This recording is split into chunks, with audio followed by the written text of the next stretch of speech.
प्यारे बच्चों, ये जो हमारे इर्द गिर्द दुनिया है ना, बहुत रंगीन है। तो चलिए इस गाने में हम कुछ रंगों के नाम सीखते हैं, साथ गाना ना भूलिएगा।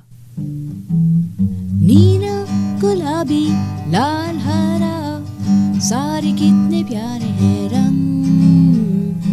पीला और जामुनी, भूरा भी, साथ मेरे गाओ ये धुन।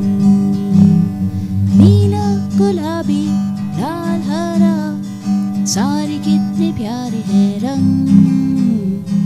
पीला और जामुनी, भूरा भी, साथ मेरे गाओ ये धुन।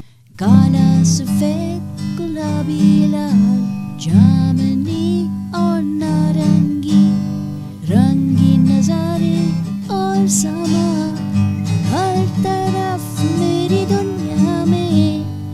नीला, गुलाबी, लाल, हरा, सारे कितने प्यारे हैं रंग।